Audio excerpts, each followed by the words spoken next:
This is checkpoint 6.27. They want us to show that this is this vector field f of xy, which is equal to x times y plus x squared times y squared, is not path independent by considering the line segment from 0 to 0 to 2, 2, and a piece of the graph that goes from 0, 0 to 2, 2. All right, it looks like what we will have here is a comparison going from the point 0, 0 to 2, and another curve going from 0, 0 to 2, 2. But the first one, we want a straight line coming out of it.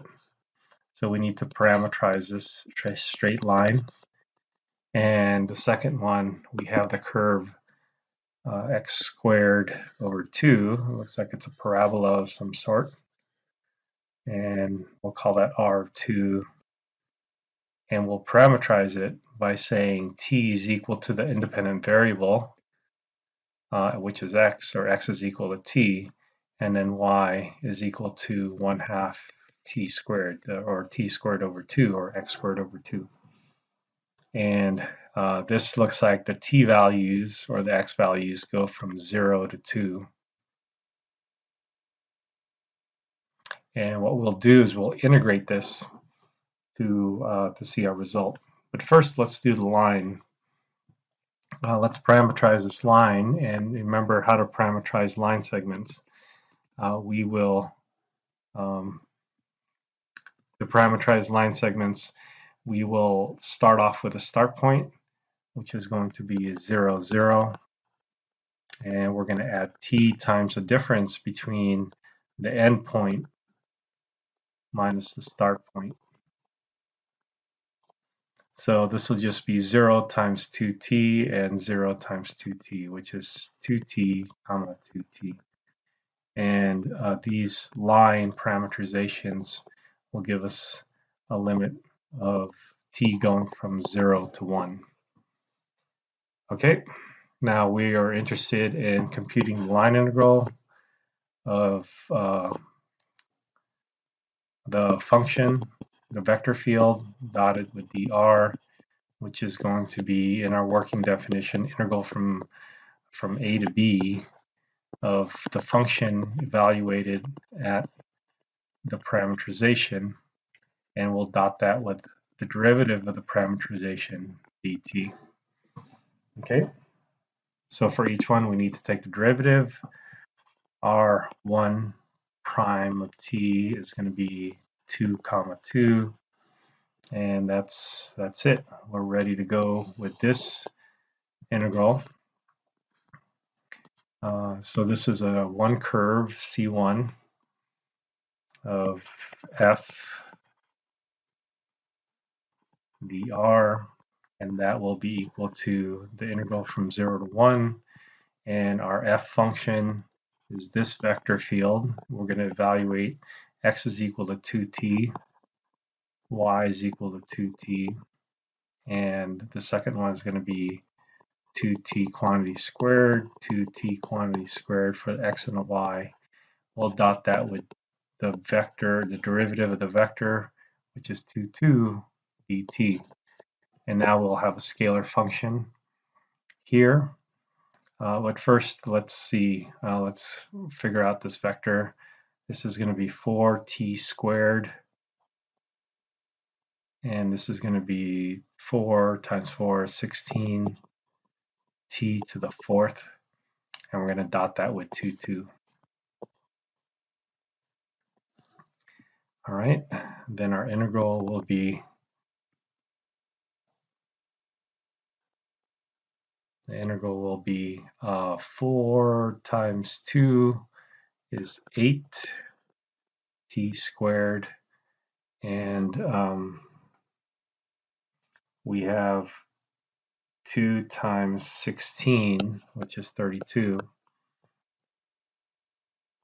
plus 32 t to the 4th dt, going from 0 to 1. So we'll integrate. This would be 8/3 t cubed plus 32/5, t to the 5th, evaluate from 0 to 1. So we have 8/3 plus 32/5. And I think that simplifies to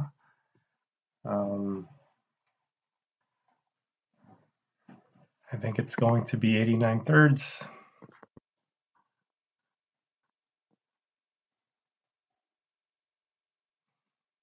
All right. So we got a value for that. Let's work on our other parameterization. And for this one, we have the same setup. We will go integral of C2 of f dotted with dr. And oops, we need to take the derivative first. R prime of t is equal to 1, comma, this is 2 times 1/2 is 1, t to the first power, so 1 and t.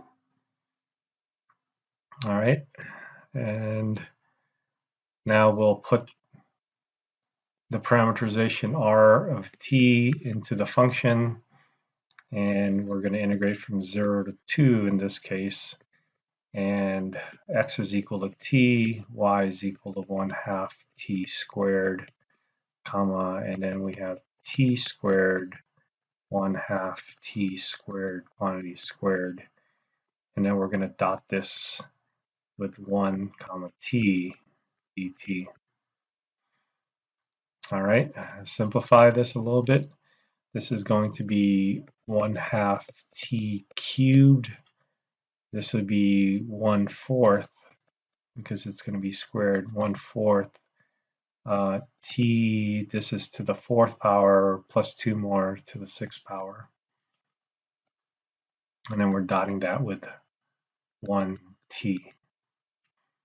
All right, we will have an integral then going from 0 to 2 of taking the dot product here. This is going to be 1/2 t cubed plus 1/4 t to the 7th dt. All right, now this is just a regular integral.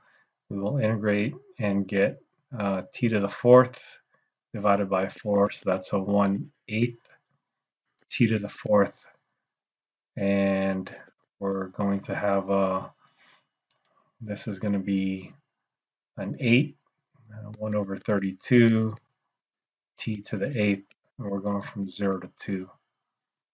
And we'll put 2 in there.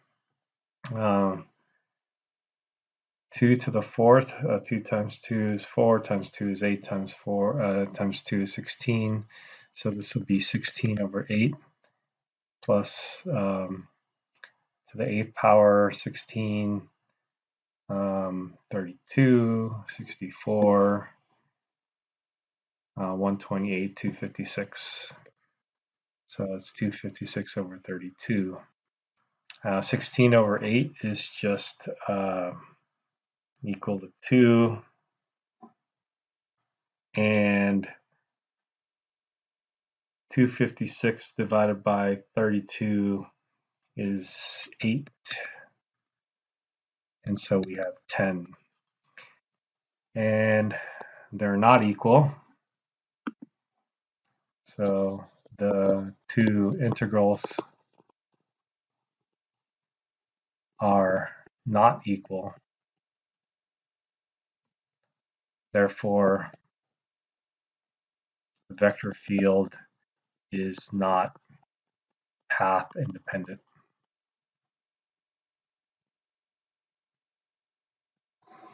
Okay, all right, I hope that helps.